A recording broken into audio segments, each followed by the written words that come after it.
साथियों नमस्कार, मैं असलम चौपदार। फेसबुक लाइव में आप लोगों का हार्दिक स्वागत है।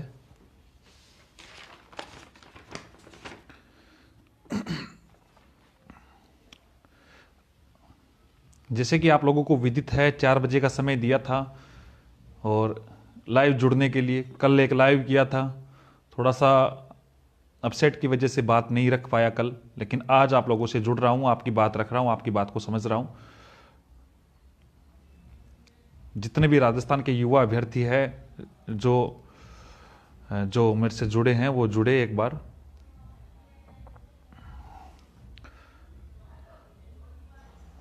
राम राम, सभी का अभिवादन, सभी को नमस्कार। बीएड एकता जिंदाबाद। बिल्कुल,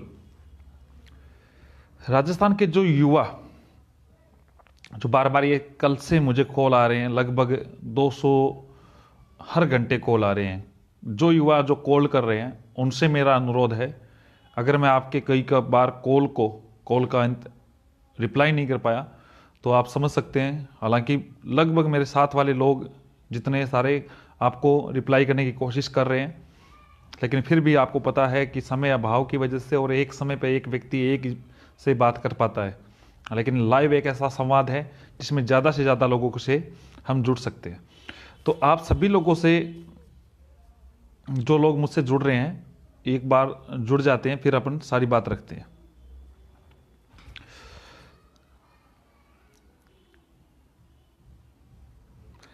देखो,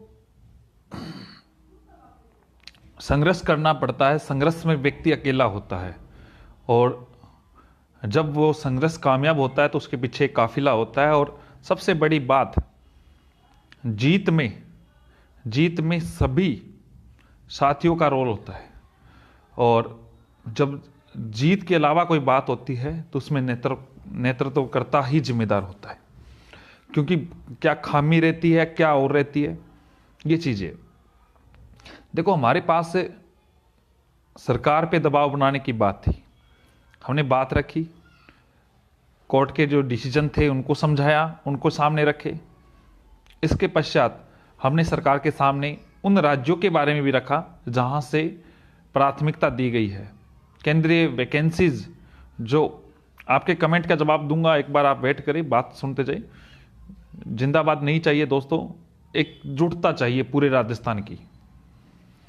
फिर जो केंद्रीय एजेंसियां हैं, जो केवीएस हुई, मिलिट्री बोर्ड सैनिक स्कूल वाला है, इसके अलावा डीएसएसबी का है जो केंद्र शासित प्रदेश की तरफ से, दिल्ली की तरफ से है, दादर नागर हवेली का है, दमन दीव का है, उन चीजों को भी रखे। आप लोगों को पता है कि सरकार ने ये फैसला लिया है, उसका एक सबसे बड़ी कारण ये है कि सरकार को पता था कि दोनों तरफ से विरोध हो रहा है, बीएसटीसी वालों की तरफ से भी हो रहा है और बीएड वालों की तरफ से हो रहा है। सरकार ने गेंद पाले में युद्ध के ही डाल दी।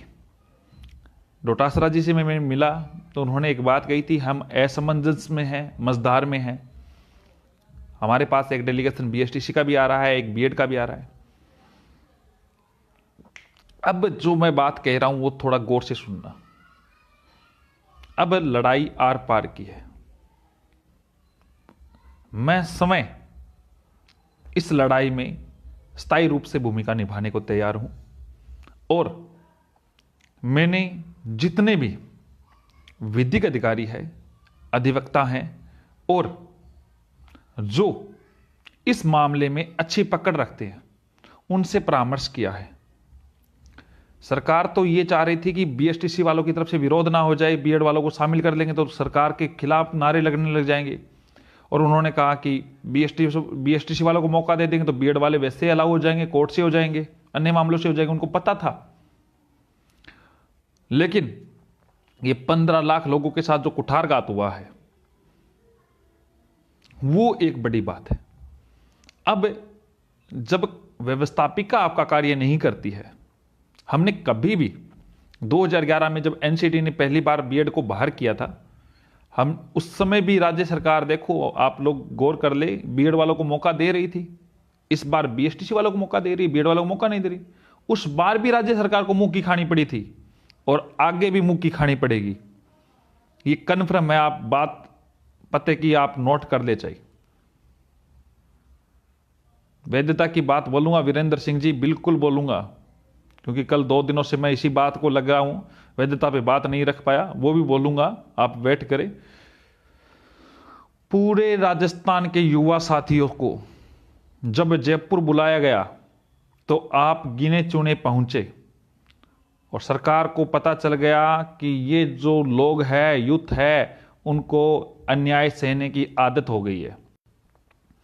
आप लोग अन्याय सहने वाले बन गए हो। अगर उस दिन आप लोग इकट्ठे होते, इंटेलिजेंस की रिपोर्ट जाती है सरकार के पास, तो मजाल थोड़ी है सरकार अगले दिन आके प्रेस कॉन्फ्रेंस कर दे। वो तौल रही थी कि कौन व्यक्ति से हमें ज्यादा विरोध हो सकता है। अभी भी हम, सरकार को पता है, सरकार क्यों विज्ञप्ति 1.5 साल से नहीं जारी कर रही है, गोली दे रही है, विज्ञप्ति विज्ञप्ति विज्ञप्ति, बहाना, कोई ना कोई बहाना, एक वीक मीटिंग, अगली मीटिंग। अब क्यों कर रही है? क्योंकि उनको पता है इससे अर्निंग होगी और मामला लंबा खींचे जाएगा। लंबा खींचे जाने के लिए कौन सी चीजें हैं कि इस प्रकार की चीजें हैं। अब मैं आपको क्लियर कर देता हूं हर प्रकार से। जो मामला है वो न्यायालय से हल होगा। जब व्यवस्थापिका काम नहीं करती तो न्यायपालिका करती है।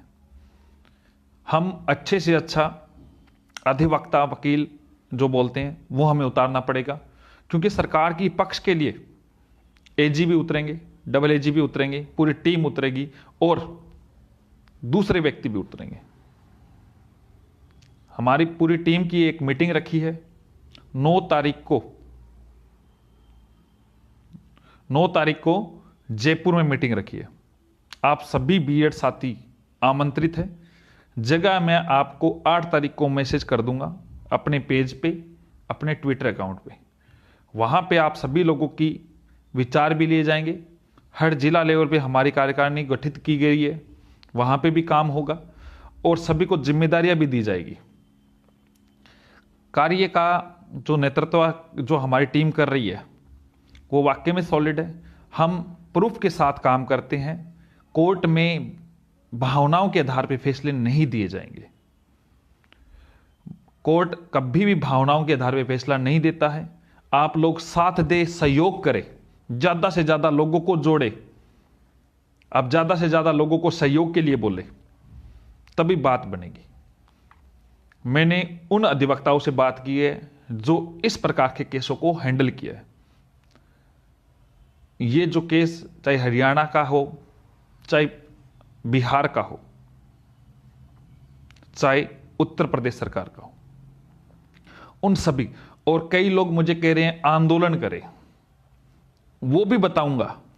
दोस्तों आप चिंता ना करें, जरूरत पड़ेगी तो चाहे कुछ भी करना पड़े, इस हक के लिए मैं तैयार हूं। टीम तैयार है, आप तैयार हो जाइए। कौन कहता है कि आसमान में सुराग नहीं होता? एक तबीयत से पत्थर उछालना पड़ेगा आपको। आप अपने हक के लिए जाग जाओ। अगर हक के लिए जाग जाओगे तो कोई नहीं रोक सकता। और जिनको लगता है कि वो तैयारी कर रहे हैं, कई लोग बीएसटीसी वाले ऊपर नाम चेंज नहीं करते, नीचे लिखते हैं हम तो बीएड वाले हैं और हमें तैयारी करने दो। देखो बोगस बन रहे हैं। कितना कुछ भी कर ले, पहले बीएड करके आओ, फिर बीएड वाले बनना। जब लेवल प्रथम में बीएड वाले नहीं बन रहे हैं, बैठ रहे हैं बीएड वाले, तो लेवल द्वितीय में बीएसटीसी वाले बैठ रहे हैं भैया, ब्रिज कोर्स करके बैठ रहे हैं, बीए करके बैठ रहे हैं। शिक्षा मंत्री जी को वो नहीं दिख रहा, जो दलीलें दो दी है उन्हीं के आधार पे ये कमजोर हो रहे हैं खुद। कुछ अच्छी दलील तो रखते, शिक्षा मंत्री जी ये कहते कि हमारे पास विवेक से है, ये है, उनके पास दलील नहीं थी। और सबसे बड़ी बात जो सरकार, अब कई लोगों को बहुत ज्यादा जलन रहेगी कि किस प्रकार की क्या है, कि कहां पे क्या करना है। तो आप लोगों को मैं इस बात का क्लियर कर देता हूं कि किसी भी प्रकार से गुमराह नहीं होना है बहुत सारे लोग आएंगे, आपके बीच में आएंगे, आपको बीएड वाले बन के आएंगे, कई दल आएंगे, कई नेतृत्वकर्ता आएंगे। मैं आपको यकीन दिलाता हूं, मैं तन मन धन हर प्रकार से खुद को इस हक की लड़ाई के लिए अंतिम प्रयास तक खड़ा रखूंगा। पूरे राजस्थान का युवा एकजुट हो जाए, क्या मजाल है कि सरकार आपको रोक दे। अरे लोग तो अनलीगल काम तक करवा लेते हैं, दबाव होना चाहिए, ये तो लीगल है। और कई लोग जो कहते हैं ना कि 2012 में बाहर करवा दिया, 11 में बाहर करवा दिया, उसने नहीं करवाया, एनसीटी की गाइडलाइन नहीं किया था, और अब भी एनसीटी की गाइडलाइन। और कई लोग ये कहते हैं कंसीडर का मतलब होता है विचार किया जाना चाहिए, उसका हिंदी अर्थ है, बिल्कुल है, लेकिन सेंटेंस पे वो मान्य है। सेंटेंस का जब आप पूरे सेंटेंस को लेकर चलोगे तो वो मान्य कहलाएगा। देखो साथ है, बैठे हो हर जगह बात कहते हो हम साथ है, लेकिन साथ नहीं दे रहे हो आप। अपने हक की बात रखने के लिए आप लोग एक दिन का समय नहीं निकाल पा रहे हो। 9 तारीख को मैं जयपुर बुला रहा हूं। जगह स्थान मेरा खुद का होगा, निजी स्थान पे बुलाऊंगा, जहां पे किसी भी प्रकार के कोई तरीके की दिक्कत ना हो। सारे प्रोटोकॉल को हम फॉलो करेंगे। बिल्कुल प्रहलाद जी चलो। और 9 तारीख के पश्चात यदि जरूरत पड़ी, यदि आपका सहयोग सही रहा, तो हम आंदोलन भी करेंगे, पूरी रणनीति के साथ काम करेंगे। और 9 तारीख मैंने इसलिए नहीं दी है कि आज 5 हो गई, 4 दिन मैं बहुत कुछ कर रहा हूं। अरे सरकार अपने आप को सेव करने की कोशिश कर रही है, धोखा की बात नहीं। हम सरकार के